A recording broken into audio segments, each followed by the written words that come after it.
येता तो जमिनीवर हा घेता घेता डावीकडे करायचा, श्वास सोडतो त्यामध्ये यायचं, इतकं सावकाश. आता श्वास घेतला उजवीकडे इथे.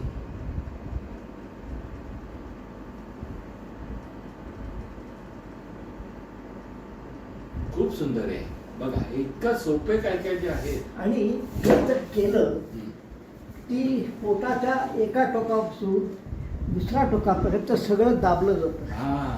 आणि त्याच्यामुळं आता तुमचा पोट ठीक इकडे मला तेच, काल तुम्ही लोकांचं कसं टेस्टिंग केलं हाताचं, हे मला मध्य काय जे होतं तुमचं हे जे आहे ना हे दाबलं, इथे दुखतंय हो हो दुखतंय हो हो तुमचं पोट ठीक नाही. हो बरं दुखतंय ना ते.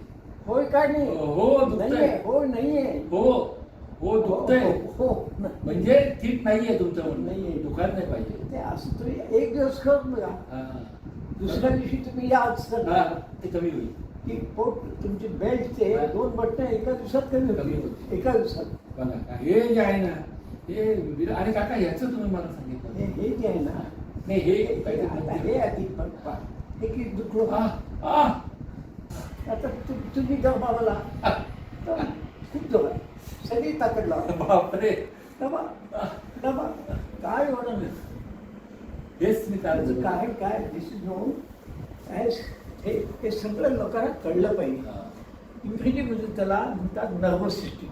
म्हणजे काय असतं, स्ट्रेंथ आणि एनर्जी, म्हणजे शक्ती, खूप लांबपर्यंत हे करण्याची ताकद, आणि शक्ती काय म्हणतात स्टॅमिना, म्हणजे खूप वेळपर्यंत काम करण्याची, आणि एनर्जी म्हणजे ऊर्जा किती वाढेल, कसं वाढेल. हे तुम्ही आता हे जवळ करा, माझा हात दाबा, एकाच हात खूप जवळ, तुमची जोपर्यंत तुम्ही दमत नाही तोपर्यंत दाबायचं. 5 6 7 8 9 10 दाबा ना, पकडायला नाही सगळं, दाबा ना, तुम्ही दमेपर्यंत दाबा. 11 12 13 14 15 16, इथे कुठे दुखायला लागलं किंवा दमला तेवढा खरं दमला, म्हणजे इथून पुढे नाही. तुम्हाला सांगतो, तुमची 10% सुद्धा व्यवस्थित चालली नाही. आता हे तुम्हाला आत्ताच्या आत्ता किती वाढतं बघायचं का, क्या त्याच्यासाठी हे मनगट आणि हा कोपरा, त्याचा हा बिंदू, त्याचं नाव आहे चैतन्य बिंदू. हा बिंदू 2 मिनिटं होत दाबायचा, बंद दाबतो, आणि आत्ता, आणि आत्ताच्या आत्ता काय होत बघा तुम्ही. ठेवा,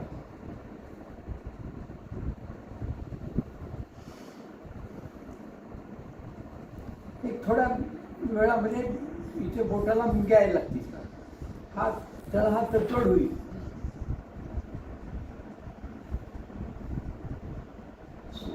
17 18 19 20 21 22 23 24 25 26 27 28 29 30 31 32 33 34 35 36 37 38 41 42 43 44 45 46 47 48 50 51 52 आले का मुंग्या? नाही, अजून नाही. 55 57 58. आता 1 मिनिट. आता हा नेहमी अधांतरी ठेवायचा, कुठे टच नाही करायचं. एक दुसरं असं की हे दाबत असताना भरपूर दाब यायला पाहिजे.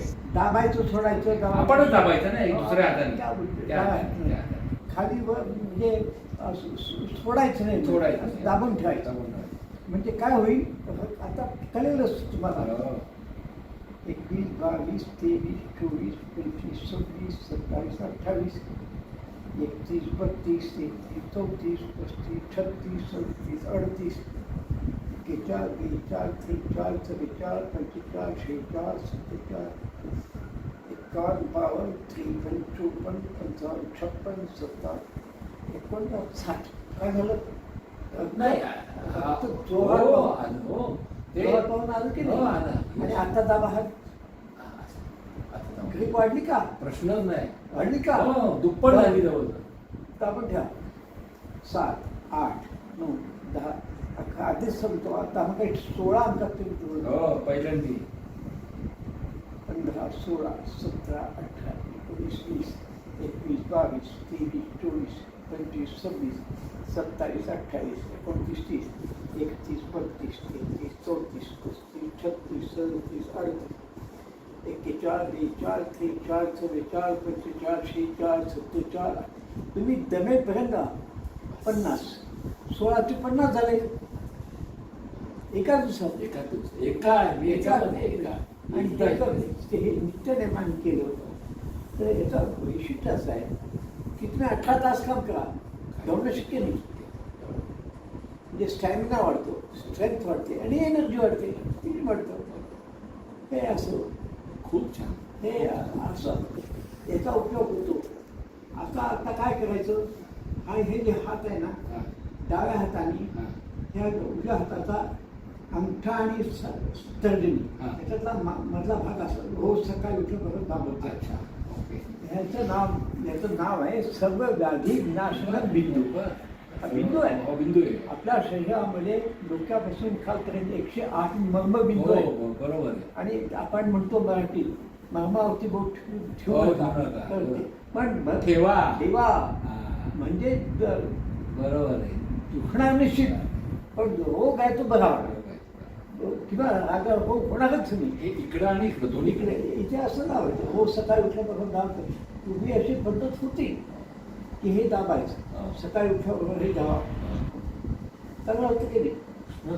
तसं अजून एक हा उत्तम हे आहे म्हणजे ओंकार. हा ओंकार. ओंकार असा आहे त्याचं श्लोकच आहे.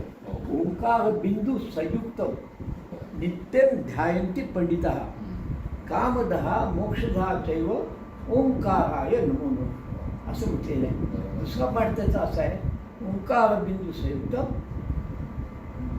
व्याप्तम सर्व चराचर. सर्व चराचरामध्ये ओंकार भरलेला आहे. बरोबर. त्याला तुम्ही बोलवा बोलवा. बरोबर. आत घ्या आत घ्या. तसं घ्या. हा. ते 8व्या अध्यायामध्ये भगवद्गीतेत लिहिलेलं आहे. असं म्हटलेलं आहे सर्व द्वारांनी संयम मनोवृत्ती विरुद्ध मूर्ध्याधान प्राण अस्तित्व योगधारण. ओंकार हा प्राण आहे. ओंकार हा प्राण आहे आणि प्राण कोणाच्या वापरते. ओम इथे एकाक्षरम ब्रह्म. बरोबर आहे. आत कोणाला घेता बरोबर. तर ब्रह्माला आत घेता किंवा त्या प्राणाला आत घेता.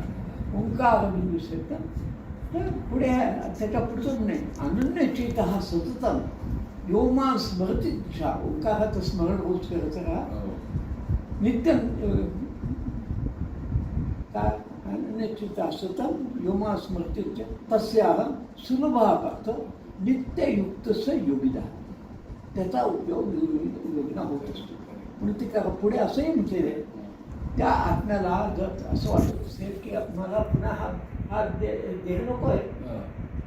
तर तो असं म्हणतो पुनर्जन्म न विद्यते हो, ओके. असंही म्हटलेलं आहे बरोबर आहे. त्याच अध्याय. तर हे सगळं लक्षात घेऊन आपण योग करायचा असतो. योग करायचं म्हणजे 4 आसनं केली 2 प्राणायाम केले म्हणजे असं नाही आहे. एवढंच काय आपण जे प्राणायाम करतो असं म्हणतो ना पण प्रत्यक्ष आपण प्राणायाम करतच नाही. पण श्वास घेतो आणि सोडतो असं नाही आहे. This is not a mechanical process. This is spiritual process. तुम्ही ज्या वेळेला श्वास आत घेता त्यावेळेला डोळे मिटून ओंकाराचा बाहेर ओंकार बिंदू तो त्याला बघा ना नाकामध्ये दिसेल तुम्हाला किती मुंगी एवढं बारीक दिसेल. आणि ज्या वेळेला त्रिपुटी आज्ञाचक्राची तो येतो श्वास येतो त्यावेळेला तुम्ही डोळे मिटले तर तुम्हाला असं किती गोड दिसेल म्हणजे का तुमचं तुम्हाला आश्चर्य होते. आणि मग तो ओंकाराचा संचार संपूर्ण रक्ताबरोबर सगळीकडे जात असतो. तो प्राण हा सगळीकडे राहणार आहे. प्राण तिथे एकाच ठिकाणी राहत नाही. म्हणून तो प्राणायाम करत तो श्वासायाम करायचा नाही प्राणायाम करायचा. प्राणाला बघायचं कुठे कुठे जातो बघा ना बघता येतो. त्यावेळेला ते आणि मग तो त्यातलं काय प्राणायामाचे 3 भाग आहे. आता सांगतो. प्राणायाम पहिला भाग आहे तो प्राणशक्ती वाढवणारा प्राणायाम, त्याला म्हणायचं अनिवार्य प्राणायाम. दुसरा असाच अनिवार्य प्राणायाम आहे हा शक्ती आणि पचनशक्ती वाढवणारा कपालभाती प्राणायाम. तिसरा प्राणायाम ज्याला म्हणायचं ज्ञानशक्ती आणि विचारशक्ती वाढवणारा प्राणायाम अनुलोम विलोम प्राणायाम. हे 3 प्राणायाम हे अनिवार्य प्राणायाम आहे. करा न करा पण हे 3 कराच करा असे आहे. दुसरा जो प्राणायाम आहे तो प्रासंगिक प्राणायाम, म्हणजे फक्त उन्हाळ्यात 15 मार्च ते 15 जूनपर्यंत करायचं आहे. तो कुठलं शीतली, शीतकरी आणि प्लाविनी हे ते 3 प्राणायाम अत्यंत सोपे. उन्हाळ्यामध्ये सकाळी उठल्याबरोबर तुम्ही शीती आत घ्या आणि सौंदर्य श्वास आत जाईल, प्राणात जाईल.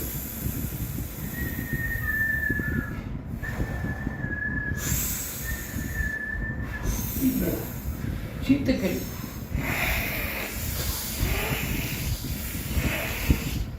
आणि प्लाविनी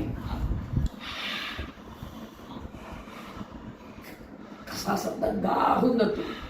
आणि तुम्ही किती वेळा उन्हामध्ये हिंडा तुम्हाला उष्माघात होणार नाही, डायरिया होणार नाही, उन्हाचा त्रास होणार नाही. साधी गोष्ट सांगितलेली पण आम्ही कधीच करत नाही. हे फक्त या काळामध्ये करायचं म्हणून त्याला प्रासंगिक प्राणायाम. तिसरा जो प्रकार आहे तो आहे अनुषंगिक प्राणायाम. ते पहिलं म्हणजे सर्वात उत्तम. म्हणजे आता म्हातारपण यायला लागलं, कानाला कमी ऐकून लागलं किंवा काही लोकांना कमी येईल, पहिल्यापासून कमी येईल, काही लोकांना सारखं पू येत असतं, असे अनेक प्रकार असतात. म्हणून त्या प्राणायामाचं नाव आहे कर्णपीडांतर प्राणायाम. तो एक प्राणायाम. दुसरा आहे तो लोकांना ज्याला हे म्हणतो मूळव्याध. आता मूळव्याधीचा त्रास खूप जे तिखट खातात किंवा फार गोड खातात लोकांना मूळव्याध म्हणजे काय कोंब आहे तो पोटामध्ये जो आहे तो खाली गुदद्वाराच्या बाहेर येतो.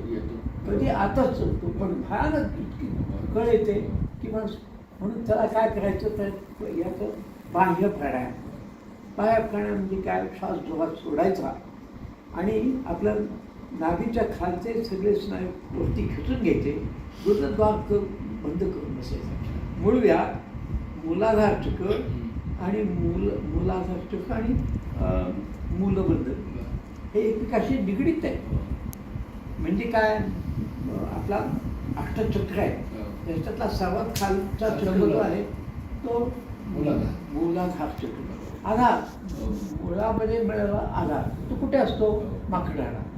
तो कसा आहे, त्याला फक्त लाल रंगाचे 2च पानं आहेत आणि तो काम करतो. काय काम करतो, मूळव्याधीला सांभाळण्याचं. मूळव्याध होणारच नाही, बाहेर प्राणायाम करा, आयुष्यात होणार नाही.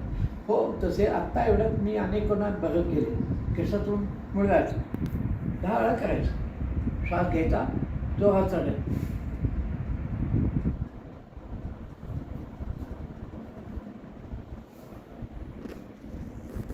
छोटा 10 वेळा हे करा. म्हणजे काय केलं मी, पोट आखून खेचून खालचं पोट, पोटाचे 2 भाग आहेत. कपालभाती प्राणायाम करताना सुद्धा नुसतं पोट हलवणं म्हणजे ते अग्निसार क्रिया होते, ती काही प्राणायाम होतच नाही. म्हणून जनार्दन स्वामींनी याच्याबद्दल स्पष्ट लिहिलेलं त्याच्या पुस्तकात. पोटाचे 2 भाग आहेत, एक गठरापासून नाभीकडे आणि नाभीपासून आपल्या इंदिराकडे. खालचा भाग महत्वाचा. ज्यांना डायबिटीज आहे त्याला काय म्हणतात मराठीमध्ये, मधुमेह, त्यांना हा प्राणायाम निश्चित करा. हा कसं करायचा आम्ही करू बघतो, बोलू असं येतं.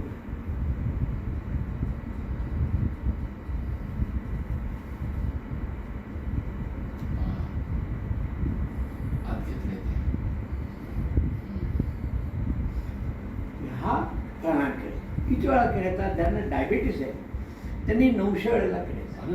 900 जास्त नाही, फक्त 15 मिनिटं होतं. हो एका सेकंदाला एक स्ट्रोक. असं करायचं आणि असं करून बसला तर होईल. काय होतं, आपण जो अन्न खातो आहार तो सगळ्यांना 100% पचवतोच नाही. जगात कुणाला पचत नाही. काही पचतं, काही आपण बाहेर फेकून देतो सकाळी. पण बाहेरचं उरलेलं जे आत सडतं, सडल्यानंतर काही काळात ते सुकायला लागतं. सुकून आता त्याला पॅनक्रियास किंवा स्वादुपिंड आहे, हे सगळं स्वादुपिंड आहे. हे ह्याच्या भोवती फिल्ड उभी राहिली, झाकलं गेलं, त्याचं कागद बंद झालं ना.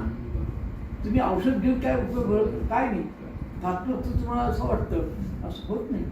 मग हे आता स्ट्रोक दिला की असा हा जो भाग आहे तो फिल्ड अशी उतरली जाते आणि पक्षाकडच्या वाटेनं हळूहळू ते एकाच वेळेला सगळं जात नाही, त्याला वेळ लागतो. 5-6 महिने लागतात. पण 5-6 महिन्यांनी तुम्ही पूर्ण डायबिटीसच्या बाहेर जात. डायबिटीस घालतच नाही, कारण हे क्लीन झालेलं आहे. Non functioning of pancreas means diabetes. ते डायबिटीस होणारच नाही. माझ्या घरात बहुतेक सगळ्या आमच्या भावांना बहिणींना डायबिटीस आहे. मला बिलकुल नाही. आणि माझं आता वय 97 पूर्ण होईल मला, तरी मला काय होत नाही. औषध घेतलंच नाही. मला औषधच माहित नाही. औषध माहित नाही. इथून इथपर्यंत काय दुखतही नाही. मी पर्वती सहज इथपासून करतो आणि तिथे जाऊन नुसतं बसत नाही. लोकांना असं माझं करत असतो आणि येतो परत चालत येत असतो. म्हणजे आता इथून जर कोणी रोज असं जायचं आणि यायचं ठरवलं रिक्षाने तर रोज कमीत कमी 100 रुपये. आणि माझा व्यायाम होतो आणि मी रोज 3 गोष्टी नित्यनेमाने करायचं. हे स्वामी रामदेवांनी शिकवलेलं. मी पूर्वी कमीत कमी 500, 700, 800 रेकॉर्ड आहे सूर्यनमस्कार. मी 1202 घातले 3-4 वेळा. पण ते काय ते 2 गेलं. तर मी त्यांना सांगितलं, दादा तुम्ही हे करू नका, कारण नाही. तुमची आत्ता जे तुमचं हे आहे ते मेंटेन करण्यात करा, जास्त करू नका. 50 नमस्कार, 50 दंड आणि 50 चोप एवढे काढा रोज. मी सहज करतो, मी रोज करतोच करतो. तर हे एवढं केलं की कशाला आजार पडेल. आजार पडू नये म्हणून आपल्याकडे म्हण आहे की तुम्ही आत्ताच जर व्यवस्थित काळजी घेतली तर तुम्ही आजारी पडणारच नाही. काका मी येतो आता माझ्या घरी आणि ते छान तुम्ही मला सांगितलं. मी हे सुरुवात करतो बरं का. आणि तुमचा व्हिडिओ पण तुमचं कौतुक आहे. तुम्ही जे केलंय ना ते इतकं छान केलेलं आहे की त्याने अनेक लोकांच्या मनामध्ये तुम्हाला सांगतो या इच्छा उत्पन्न झाल्या की अरे इतके साधे साधे उपाय जे आहेत ते सांगितलं ते आपण आयुष्यभरामध्ये केलेच नाही. 2 छोट्या गोष्टी सांगतो. जरूर जरूर. राग आला की आपली अनुमती इथे दाबायची गळाघुटीला की एका क्षणात विसरून झालं की आपल्याला राग आला. तसं ज्यावेळेला पायाला गोळे येतात कुठे अंगावरती तर ह्या अंगठ्यानी याच्या बाहेरची बाजू अशी खासायची. विसरून आला एका सेकंदात देईल. कशी अंगठ्यानी असं करायचं. हे का खाली बाहेर बाहेर बाहेरची बाजू अशी घासायची. बाहेरची बाजू करंगळीची करंगळीची बाहेरची बाजू अशी अंगठ्यानी घासायची. सगळे की नाही. आणि एक छोटी 2-2च मिनिट थांबा. आता इकडे तुमच्या चर्चेत असं मागे समोर पाहिजे. हे पाठीचं सगळं दुखणं, पाठीचं कमरेचं याचं काही दुखणं राहणारच नाही. अशा 2 गोष्टी आहेत. दोन्ही आणि यांनी फक्त दाबायचं 10 सेकंड. दाबा दाबा दाबा दाबा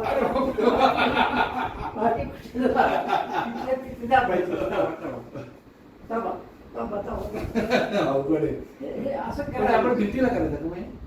भिंतीला त्याला म्हणायचं अँटी प्रेशर. बरं कुणाबरोबर करायचं नाही बायको